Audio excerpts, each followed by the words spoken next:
Are weights advised for the elderly? Are they safe? Is it something you should consider?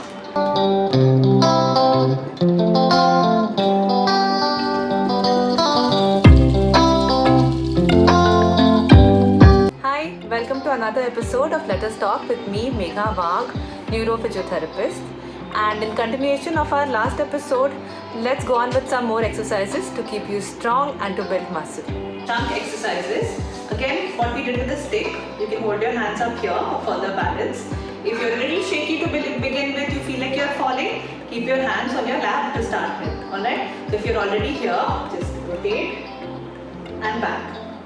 Rotate and back. Rotate and back. So another movement that you can do is side flexion. So twist on one side and back. Twist on one side and back. Take care that you don't fall forward. Okay, this is a pure side flexion. If you're sitting on the chair, you can slide your hand down and up. Slide your hand down and up. Slide and up. Coming to some basic exercises for the legs. For the hip flexor, that is the muscles that lift, and for the knees. Okay, and for the abductor, there's muscles, wonderful muscles on the sides of your leg and your hip that help you to balance. Alright?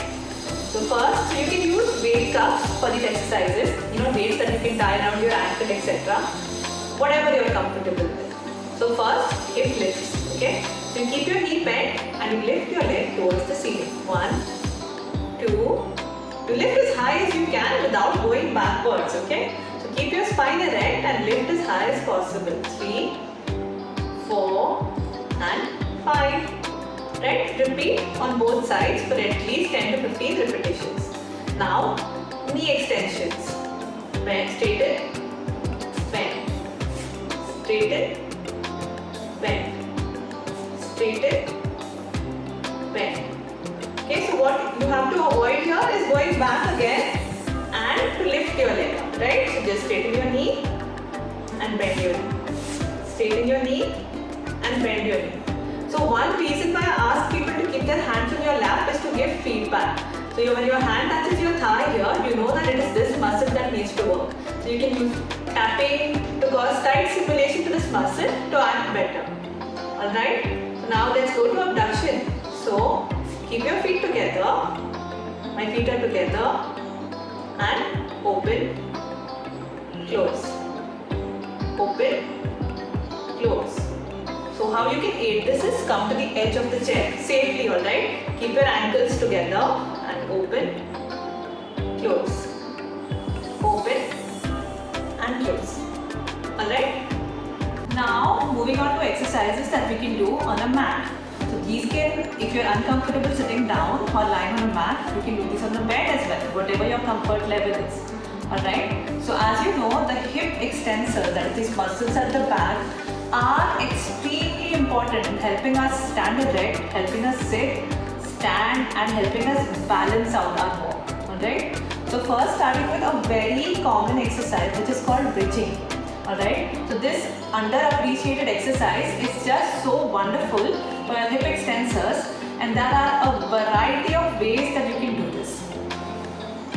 So for this, first you lie on the mat, okay, keep your feet firmly on the ground, your hip and knees are bent like this, okay, and then, so what you do is that you pull, you keep your core held in, okay, your stomach, your core has to be held in.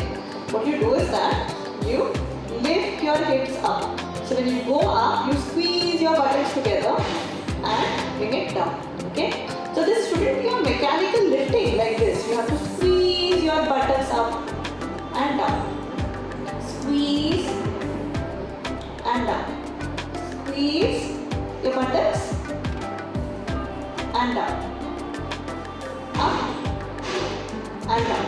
Alright? So one more thing that you can do in this are pelvic rotations.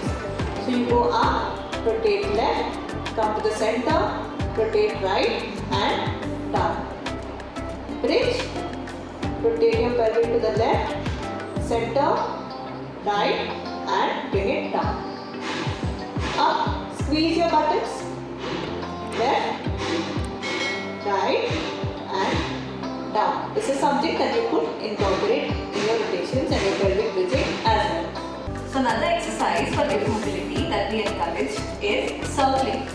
So you lie flat on the ground, and instead of merely lifting your leg up and down, etc., what you can do is make a very large circle with your hip. So you move your leg upwards, outwards, inwards, upwards, outwards, inwards, and make a large circle with your leg. And if you're finding it difficult to flatten the other leg because of muscle tightness, what you can do is you can keep the other leg bent and continue making circles.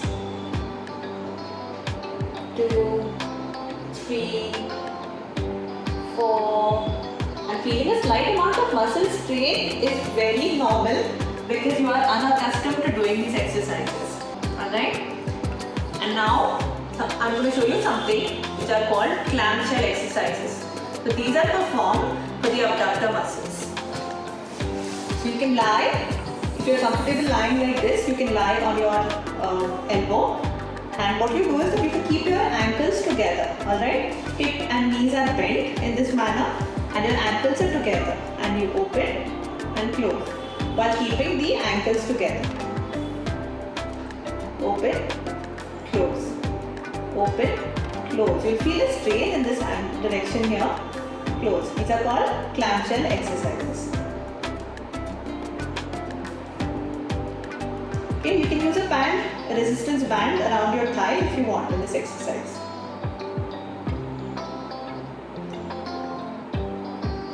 Also, if you are comfortable going on all fours, by all fours I mean this position, okay, your hands and legs. If you are comfortable being in this position, you can do these exercises which help your core as well as your hips and your shoulders. You can lift your hand up, down. You can alternate up, down,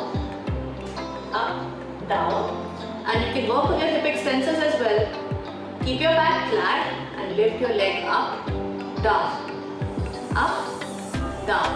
alternate up, down,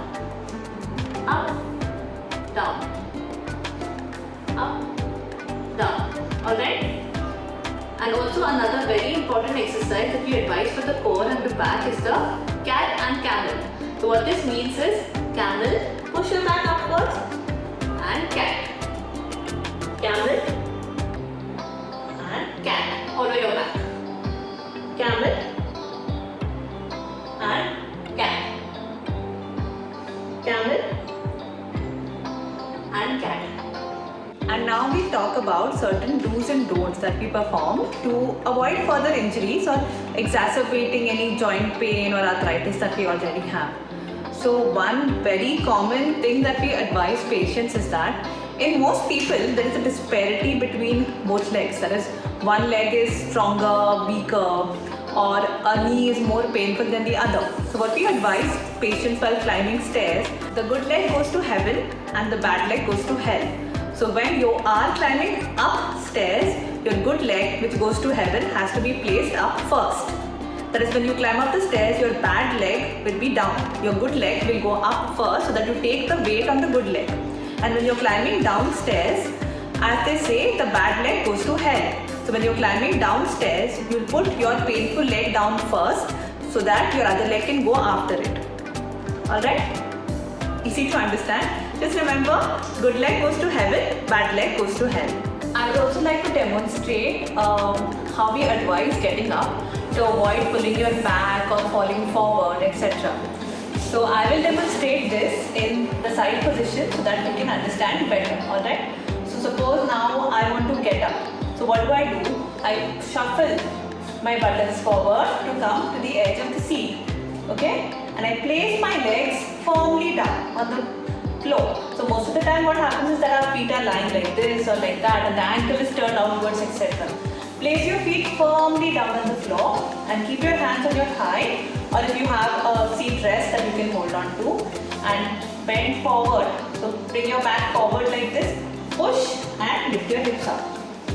Okay? So your last step will be to straighten your knees, and again when you are sitting, push your hips back, ascertain that your seat is behind you. So one common trick that I tell my patients is that walk behind till the back of your knees touch the seat, and then you can push your hips back, slowly bend your knees and sit down. So this way you are avoiding any push from momentum or pulling forward or falling forward, and this is a safe and effective way to get up. And another thing that I would like to tell you is that in case you have to pick up something from the floor, right, this happens to all of us. So avoid simply standing straight and bending like this, okay? So what I would like you to do is keep your knees soft like this. Bend your knees and pick up whatever you want to pick up. Avoid this.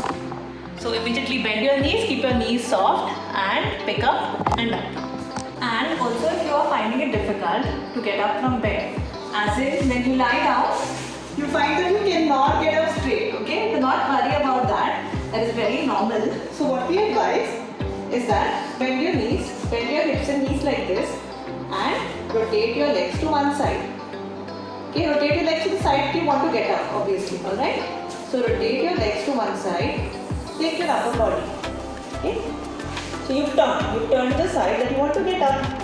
Then push on this hand, push, come up on your elbow and move yourself up like this. So currently because I'm on the mat, my legs are here. If I were on the bed, after I had turned my legs to one side, I would have got them off the bed. Push them off the bed, use this hand, the up hand, to push myself up by straightening the elbow and use this elbow to further push myself up. So this way, getting up is so much easier on the back and the abdomen. Do you have this question in your mind? Are weights advised for the elderly? Are they safe? Is it something you should consider? I would say 100%. So what is our goal here? Our goal here is to progressively challenge your muscles.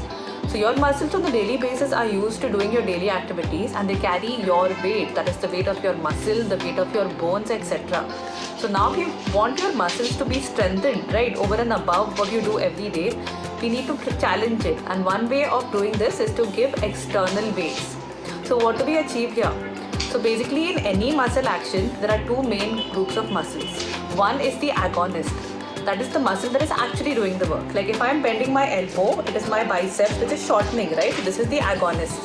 And there is another muscle called the antagonist, which is the opposing group of muscles. Now the work of this muscle is passive. It has to relax enough for me to allow me to do this with the agonist.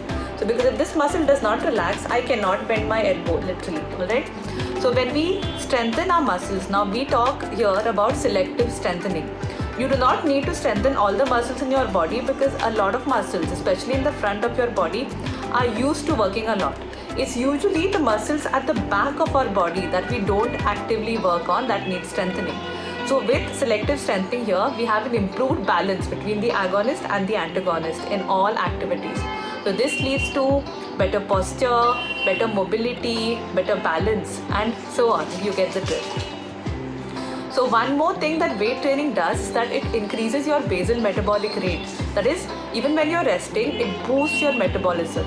So your body is actually working at a higher energy level than usual. So this goes a long way in making you feel energetic and helping you burn those calories. Another important thing that you need to consider here is that in a bone, there is a delicate balance, between how much of the bone is formed and how much of the bone is lost. That is called resorption. Which is why we have something called osteoporosis that happens in the elderly, right? That the bone is being formed and the internal structures of the bone are being formed less and most of the bone is being resorbed.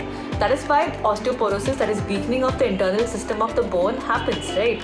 So one great way of avoiding this is weight bearing, that is putting weight on your bones by means of weight training. And one of the side effects that we talked about earlier of aging is the muscle mass becoming less, the number of muscle fibers, the thickness of the muscle fibers and more adipose tissue.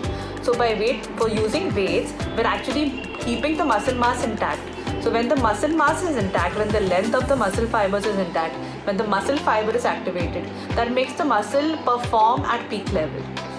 So this is why we advise weight training and it's something that everybody should consider. So as a takeaway from this talk, this episode, I would say that invest in yourself. Invest in your movement, your pain and your activity. So whenever a patient comes to me, I do not, especially a geriatric patient, I do not set goals for them. I ask them, what are your goals and what is your way to improve your quality of life? So you may not be able to do or not want to do any of these exercises, but you may still be happy with the way that your life is and with the way that you want to live it. So I would say do what makes you happy and continue to pursue your hobbies, your interests and your likes. So you may not be able to do them in the same way that you were all these years, but that is the beauty of life, right? We adapt to every phase. So stay fit and stay moving. Bye.